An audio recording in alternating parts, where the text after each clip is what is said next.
How y'all doing? So this video is going to be about cultural appropriation. So for those of you who don't know what cultural appropriation is, it's that when somebody borrows something from another culture that is not their own. So in other words, but it's usually only called against white people. So if you're, I'll give you a good example of cultural appropriation. So if you're a fan of the, let's say the Washington Redskins, and you may wear a war bonnet to the games. A war bonnet is, the head of feathers that you will see from Native Americans, right?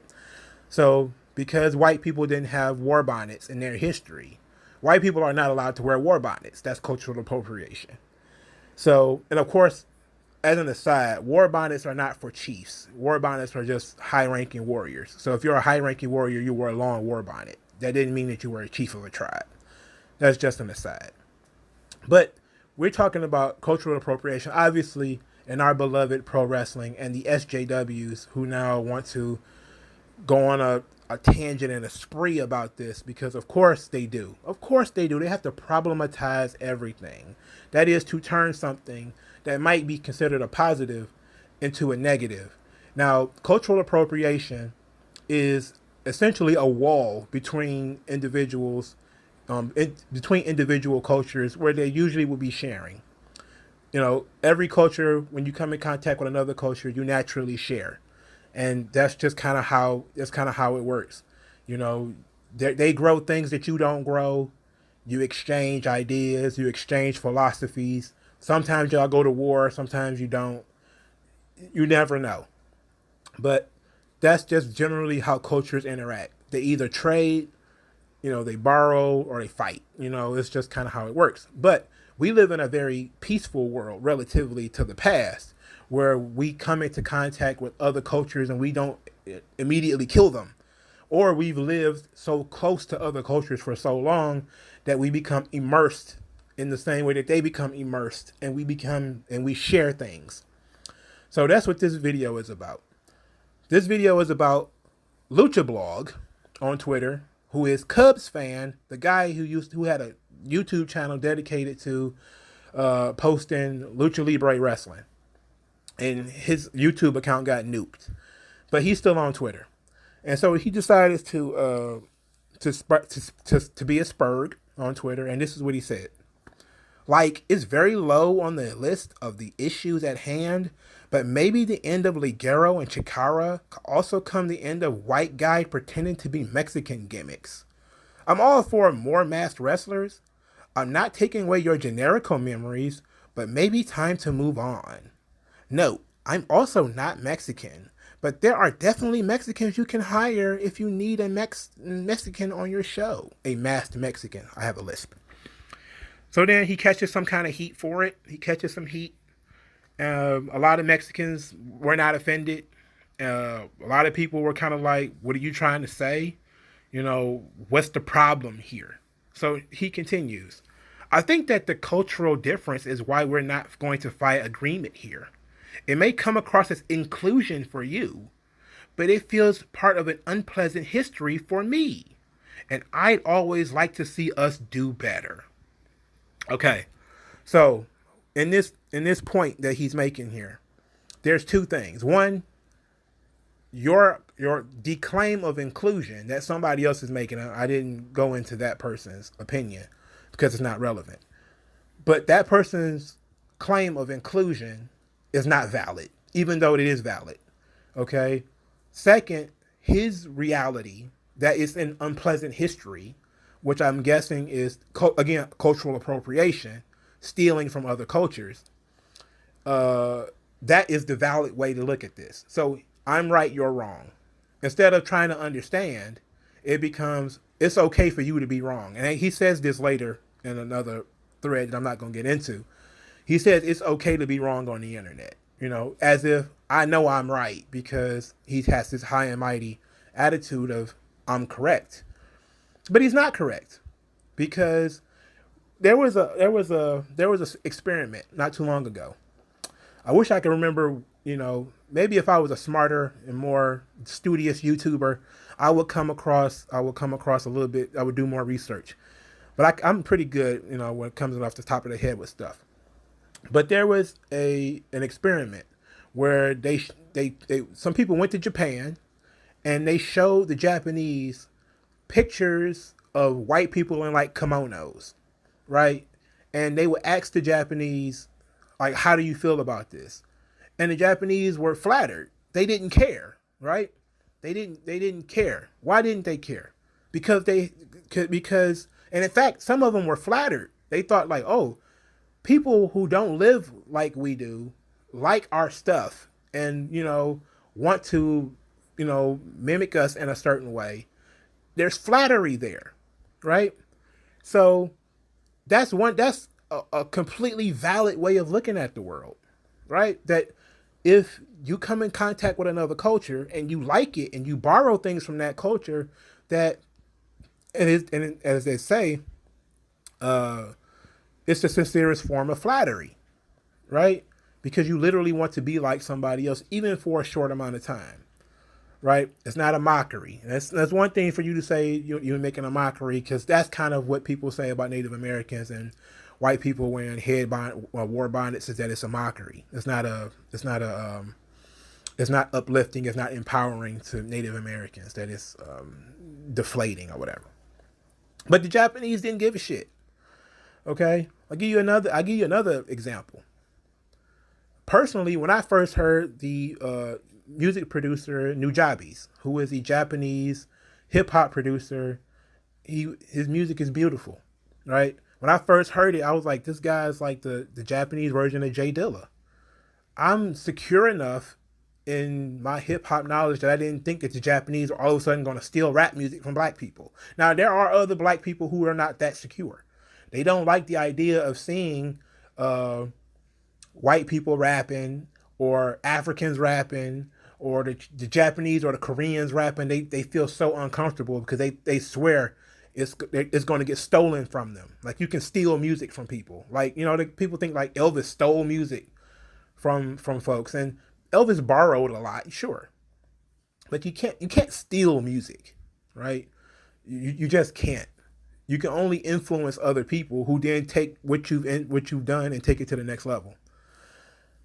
So that's where he's getting at here. That somehow white people like Ligero are somehow taking money or taking opportunities away from other Mexicans. That's his view here. And again, it goes back to his comment of, I'm also not Mexican, but there are definitely Mexicans you can hire if you need a masked Mexican on your show. Who's to say I need a masked Mexican?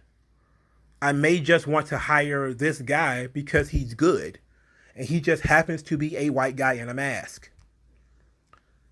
This is insecurity talking, right? When somebody is the people who are upset about this and who always get upset about cultural appropriation, they're always worried that somebody's going to do what they do better than them. And it's almost always the case that it's an attack on white people. Like, nobody cares when black folks go and start doing St. Patrick's Day and drinking. Like, they don't care.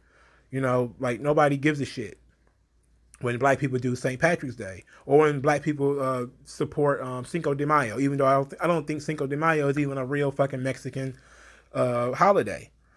But nobody says that black people are culturally appropriating. Right? Now, you may ask yourself, why do I care? Why do I care about this non-Mexican trying to gatekeep white people like Ligero? Because the point of the matter is, once you start doing that, it comes closer and closer to things that I do. For instance, I have dreadlocks. I'm not Jamaican. So why wouldn't somebody just say, why do you have dreadlocks and you're not Jamaican? I've had this conversation before, by the way. People think that you automatically smoke weed because you have dreadlocks. You don't smoke weed. You're not Jamaican. Why do you have dreadlocks? You have to start justifying things that you like and things that you have and things that you do, and maybe even things that you read or watch or consume, because other people have stereotyped these things as being one thing, right? So you can't be a white guy who likes Lucha Libre, a different style of pro wrestling that the Mexicans took from white people.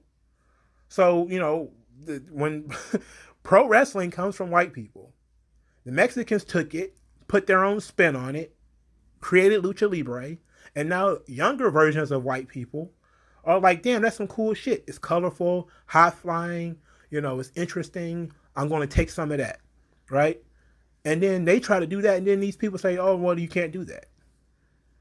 You're not allowed to do that. Why not? Do you really think that some guy in the UK, like Ligero, is actually taking money out of the mouth of like Dr. Wagner Jr. and Blue Demon? Or El Hijo del Kingo? Like, do you really think that? Do you really think that some high, like, oh, he would have been a big star if it wasn't for that white guy in a mask? That doesn't make any sense, bro. That does not make any sense at all. It doesn't make any sense. But it's worse than that. So, another Mexican, a Mexican, let's say, because Lucha Brog / Cubs fan, who by the way is not Mexican, but is known mostly for how he follows Lucha Libre, and that he pirates Lucha Libre. So in other words, he takes money out of the mouths of Mexicans while complaining that other people might be doing the same thing. Okay? That pure hypocrisy. Pure hypocrisy. And I will accept my hypocrisy because he's the motherfucker that I get my Lucha Libre from. So, sorry, I don't care. But here's what the Mexican said. And I think this is actually very interesting. And you could make an entire video just about this. He says, as a Mexican, I like to see this applied to Taya Valkyrie's Wera Loca bullshit as well. She's literally the Peggy Hill of pro wrestling. Now, at first I laughed, right? I laughed because I understood the joke. Now, for those of you who don't understand, the uncultured swine that you are, watch King of the fucking Hill, right? King of the Hill is a cartoon. It's a mature Simpsons type of cartoon, even though it's not as silly. And Peggy Hill is one of the characters. She's a Spanish teacher. She's a substitute Spanish teacher, but she's really bad at Spanish, right? So she's like terrible. But she's passionate about it. And she's arrogant about it as well. Like she thinks she's good at Spanish, but she's not. So that's what made it funny. Is maybe this guy is saying that she's Taya Valkyrie, who is the wife of John Morrison, by the way, and who has been in Mexico for 10 years and has been a central character in AAA for a really long time. So she's not like some Johnny Come Lately who decided to give herself a Spanish nickname. But we'll get to that in a second. So that was the joke. That's what made it funny. So Taya Valkyrie, apparently she was vanity searching. Wrestlers need to stop vanity searching because this guy did not at her. She saw this and she responds, "Never have I ever said I was Mexican. It's a nickname that was given to me in Mexico by a Lucha Libre legend 9 years ago. It's part of my career and my life." So, I don't know what Wera Loca means. I think it means crazy blonde. But she was nicknamed, gifted. She had earned this. Or this is something that she was bestowed upon her by a Lucha Libre legend. It's something that she felt like she earned in Mexico, where she was working and has been working off and on for a long time. And she's like, and now somebody's coming along who probably didn't know that, who is saying she's culturally appropriating. There's nothing fucking culturally appropriation about the name Taya Valkyrie. Her character is not even cultural appropriation. Like, she's not trying to be Spanish. She's not even trying to be Mexican. She's Canadian. Just her character calls herself Wera Loca, which is something that the Mexicans understand. And she speaks Spanish. So she is the person that I'm talking about here. Just like El Generico is probably one of the people I'm talking about here. Just like maybe Bushi and the Great Sasuke and Ultimo Dragon. There are the people that we're talking about here. Like, the Great Sasuke went to Mexico, when, the Japanese sent they youths out on excursion. He fell in love with it. He started wearing masks and stuff. And so did Ultimo Dragon. Those guys, they came to Mexico. They loved it. They decided to don a mask the rest of their careers. That's what I'm talking about when you have cultural exchange, right? Just like Bryan Danielson and Samoa Joe, when they really liked, the King's Road strong style of New Japan and All Japan Pro Wrestling, that's the stuff they grew up watching. That's the stuff that they wanted to, their heroes were Kenta Kobashi and Satoshi Kojima and all these guys.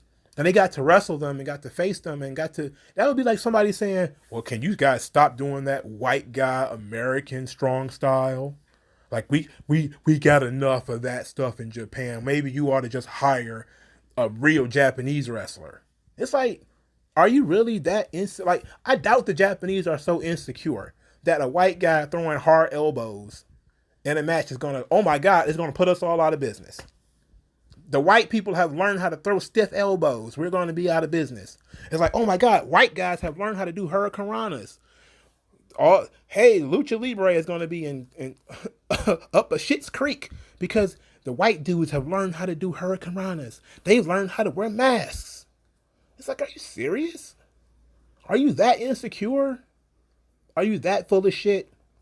But the worst part of this whole thing to me is that people like Taya Valkyrie, who did, spend a lot of time in Mexico, who worked, and, like Stan Hansen spent a lot of time in Japan. He's probably a bigger star in Japan than he ever was in the United States. Same thing with Dr. Death Steel Williams. Same thing with Vader. Why can't these people be welcomed in these cultures without having people say, well, white guys? It's like, they were welcomed in the culture and respected by people who work in the industry. They're peers. They become peers to these people, and you're trying to drive a wedge between that because your religion says that you have to problematize everything. Everything has to be a problem. It's not fair. It's fucked up. So he says, Lucha blog, and this is gonna be my last thing. He said it may come across like as inclusion to you. Again, something that is clearly inclusion. Lucha Libre is supposedly for everybody. There's gay people doing Lucha Libre. There's midgets doing it. Like, why is it a problem for white guys to do it? But the kicker is, I'd always like to see us do better. What does that mean? Whenever you're dealing with somebody in the social justice cult, they always say you need to do better. It's like, that doesn't make any sense. It's an empty phrase, because that's like saying, I like to get paid more money. It's like, of course, you can make $58 million. There's always going to be some asshole who's going to whisper in your ear, you're a sucker because you could have got 60 million. Like, there's always a do better. That's always the case. But who's to say we're doing bad? Who's to say we're doing bad? Maybe the person who needs to do better is you, Cubs fan, Lucha blog. If you care so much, stop fucking pirating Lucha Libre and posting it online, okay? Because I'm pretty sure you probably say, hey, I'm not really hurting CMLL or AAA. I'm not really hurting them. I'm offering it to people who might not have access to it. And I will say, yes, you are. You're both hurting them and you're offering access to them. But, be that as it may, if you care so much, stop doing that. Stop doing it. Maybe the person who needs to do better is you. Stop projecting. But what do you guys think of this whole cultural appropriation nonsense? Let me know in the comment section below. Thank you for listening. Like, share, and subscribe, and I will talk to you later.